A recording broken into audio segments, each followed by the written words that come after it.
They laughed at it. Japanese pilots looked at America's new fighter, the F4U Corsair, and burst into mocking smiles. "Too ugly to fly," they joked. The bent wings, the long nose, the awkward stance to them, it looked like a broken metal bird desperately trying to leave the ground. They thought it would be easy prey, just another American mistake carried into the Pacific skies. But that confidence didn't survive long. Because the moment the Corsair took off, the laughing stopped. Japanese ace pilots quickly learned that the ugly American fighter was faster, stronger, deadlier, and capable of ripping entire air wings apart before they even understood what hit them. This is the story of how the most mocked fighter in the Pacific became the most feared predator of WWII, rewriting air combat, and ending Japanese air superiority forever. When the F4U Corsair first rolled out on American airfields, even U.S. crews weren't sure what to think. It was unlike anything they'd ever seen: long, intimidating nose, massive propeller, inverted gull wings bending downward as if the aircraft had broken its own bones. It wasn't elegant like the P-51 Mustang. It wasn't sleek like the Japanese Zero. It was raw, powerful, and almost monstrous. American test pilots compared it to a wild animal, difficult to tame, impossible to predict, and terrifying when unleashed. But while the Americans hesitated, the Japanese pilots did something different. They laughed. They believed the Corsair was too bulky, too heavy, too clumsy to be competitive in dogfights. The Zero had dominated the skies early in the war with its unmatched maneuverability, and Japanese commanders were convinced nothing the Americans built could match it. The Corsair, with its massive engine and strange shape, looked more like a desperate experiment than a real threat. But the Pacific War was changing. America was no longer playing defense. Factories were roaring. Technology was accelerating. And the Corsair was designed for one purpose: absolute air dominance.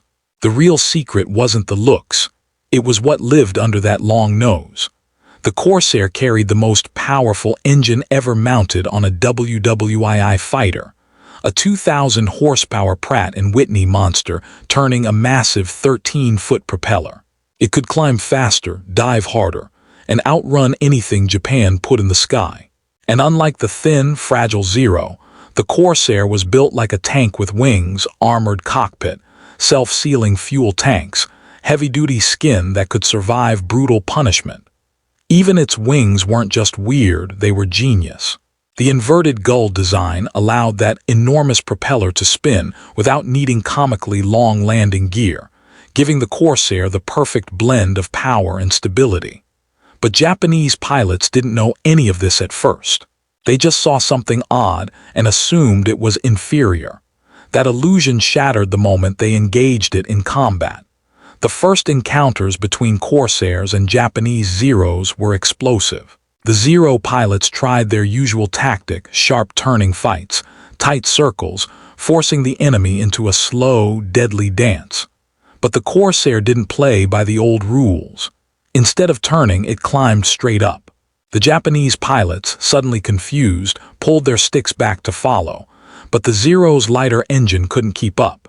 In seconds, the Corsair flipped over, dove down with blinding speed, and unleashed 6.50 cal machine guns that tore through aluminum like tissue paper.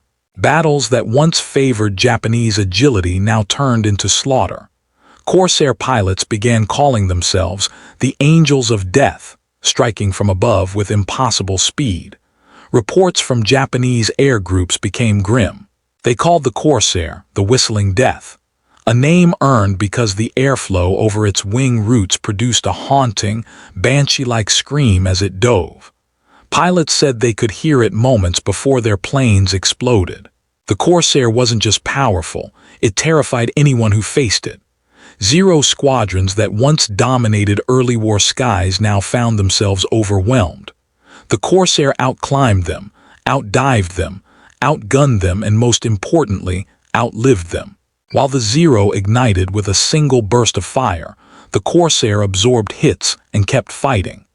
Japanese commanders were forced to rewrite their entire aerial strategy. What truly stunned them was what the Corsair made possible on the battlefield. Marine aviators began flying into impossible situations, attacking Japanese positions at low altitude, ripping through supply convoys, destroying ground fleets, and crushing airfields before enemy pilots could even scramble.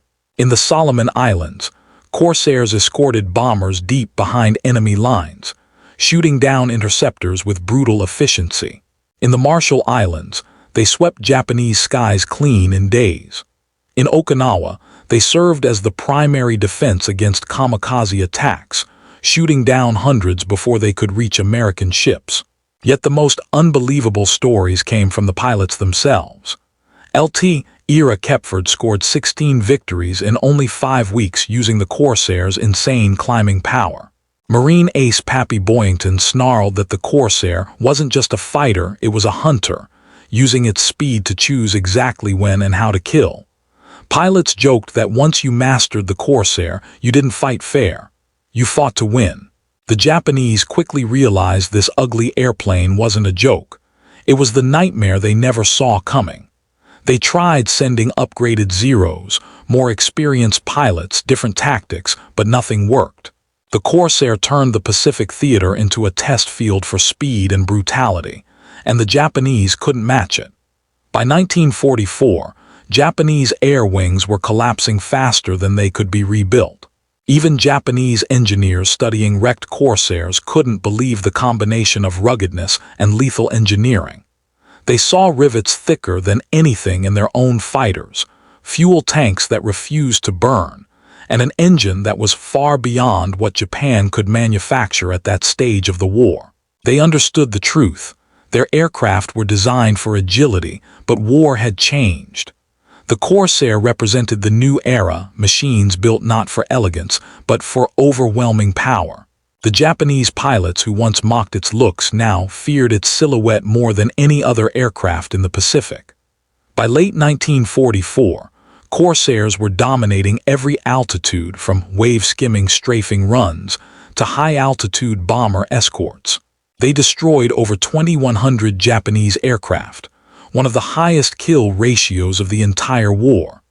Their presence broke Japan's ability to project air power, crippled supply lines, and demolished air defenses on island after island. And when the war ended, the Corsair became a legend, not because it looked beautiful, but because it didn't have to. It proved that the deadliest aircraft weren't the sleekest or the prettiest. They were the ones designed with purpose, power, and resilience. In the end, the Japanese pilots were right about one thing. The Corsair truly was ugly. But as they soon discovered, on a battlefield where survival mattered more than appearances, sometimes the ugliest machine becomes the most feared predator in the sky. If you want more powerful WWII stories like this one, make sure you like the video, subscribe to WW2 Tales USA, and comment more Pacific stories. Your support helps bring forgotten war stories back to life.